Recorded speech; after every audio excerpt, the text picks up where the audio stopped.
Bismillahirrahmanirrahim.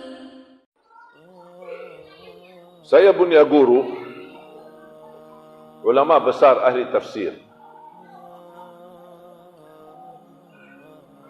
Saya membayangkan ulama besar, mereka tidak megang HP dan menghabiskan waktu untuk mengajar umat, mengkhatam Al-Quran berkali-kali, tapi mereka setiap 1 bulan kosongkan 3 hari untuk berkhalwah sama Allah, bersendirian sama Allah. Guru saya punya satu kamar di rumahnya. Ketika beliau masuk kamar ini, tidak keluar selama 3 hari. Makanan, minuman dimasukin dari bawah pintu kamar. Memang di setting pintu kamarnya agak tinggi. Luar biasa, fokus betul-betul ibadah, zikir, salat, tidak boleh diganggu. Setiap bulan minimal 3 hari. Itu namanya khalwah. Khalwah bersendirian sama Allah.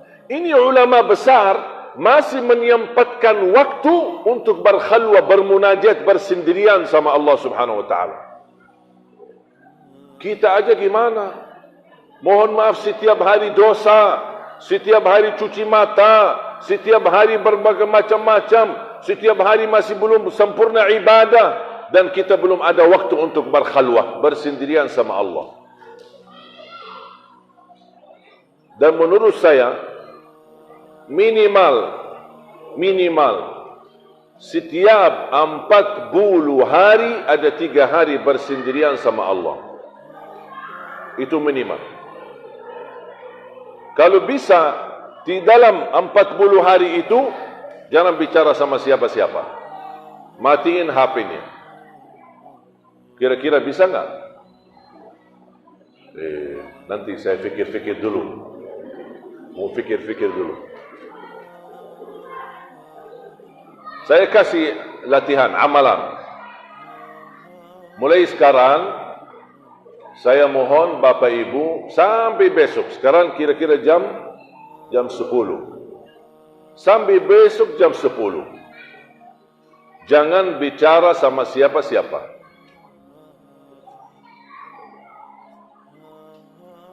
Jangan bicara sama siapa-siapa. Terus ngapain? Zikir. Salat, zikir, Quran. Salat, zikir, Quran. Salat, zikir, Quran. Ada orang salam, waalaikumsalam. Subhanallah, alhamdulillah. Apa kabar? Bagus, alhamdulillah. Dah usah mulai bicara. Jangan mulai berbicara, terutama ibu-ibu. Karena mohon maaf, ibu-ibu belum bisa tahan ini. Bahaya ini.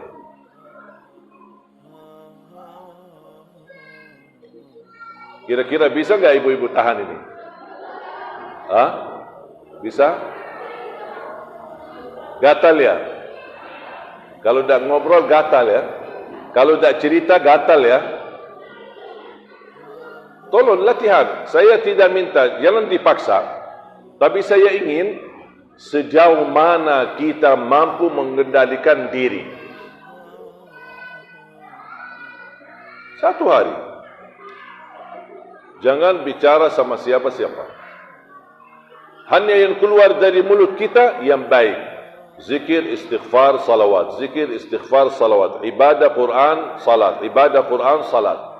1 hari aja. Kalau ada orang memulai berbicara, tak apa-apa kita jawab. Supaya tidak dianggap sombong. Tapi kalau tidak ada yang mulai bicara, jangan kita mulai berbicara. Latihan, amalan, cuba. Sejauh mana kita bisa. Mungkin ibu-ibu sudah tahu, bisa tahan 1 jam atau cuma 10 menit. Coba. Tak apa-apa. Kan ini kan namanya amalan. Wallahi Bapak Ibu, kalau kita mampu lebih banyak diam daripada berbicara, apalagi bicara dunia, tapi kita gantikan bicara zikir, istighfar, salawat, ibadah, Quran, salat, wallahi akan Allah turunkan ketenangan di hati yang luar biasa.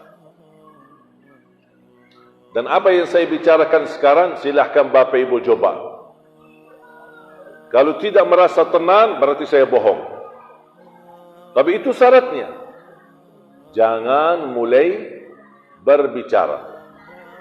Di dalam rumah, jangan mulai berbicara. Kalau punya suami, izin sama suami. Pak, izin ya, 24 jam saya tidak mau bicara sama Bapak. Apaan itu? Ya saya dapat ilmu dari si Ali. Apaan ilmu itu? Ilmu sesat. Tak apa-apa, ini hanya sebatas latihan. Apa tujuan saya? Apa keinginan saya? Untuk menjaga kesucian hati. Karena salah satu yang merusak hati adalah lidah. Bicara sembarangan, bicara bebas, titik hitam, titik hitam, titik hitam, apalagi bicara gosip, bicara ghibah, bicara fitnah, bicara urusan orang, tambah titik hitam, lama kelamaan hati kita jadi hitam. Baca Quran, tidak nikmat. Salat, tidak khusyuk. Doa, kau tidak bisa nangis. Zikir, tidak bisa tersentuh. Kenapa? Karena hatinya sudah tertutup, terlalu bebas berbicara. Orang dahulu bicara mubah, mereka hati-hati. Bicara mubah, mereka hati-hati. Bukan bicara haram. Kita mohon maaf, bicara haram aja bebas. Bicara urusan orang lain, ini orang datang, ini orang pergi. Ini lihat tetangga kami kemarin cerai, tetangga kami nikah lagi, kasihan istrinya, jadi bahan cerita. Apa urusan kita sama orang? Allah dah bakal tanya di hari kiamat, gimana urusan dosa tetanggamu atau urusan keluarga tetanggamu? Yang ditanya oleh Allah urusan kita. Masa kita lebih banyak tahu urusan orang daripada memperbaiki urusan kita? Apa kata Imam Syafi'i? Coba nasihat Imam Syafi'i. Tuliskan dengan emas. Kata Imam Syafi'i, kalau kita sibuk memperbaiki aib diri kita, tidak bakal ada waktu melihat aib orang lain. Kalau kita sibuk memperbaiki aib kita, man syaghalahu aibuhu an aibu nafsihi 'anil nas lam yajid waqtan li fathi 'uyubin nas.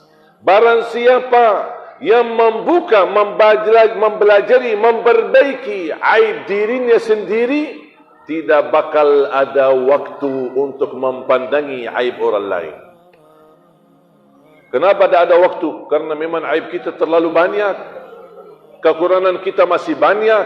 Kesalahan kita masih banyak. Makanya kita harus terus memperbaiki. Itu namanya muhasabah. Dan semestinya muhasabah, kalau khalwa, setiap 40 hari, 3 hari khalwa. Bersendirian. Kalau muhasabah, setiap 3 hari sekali. Kalau tidak bisa setiap malam, setiap 3 hari sekali harus kita muhasabah. Harus kita menyadarkan diri.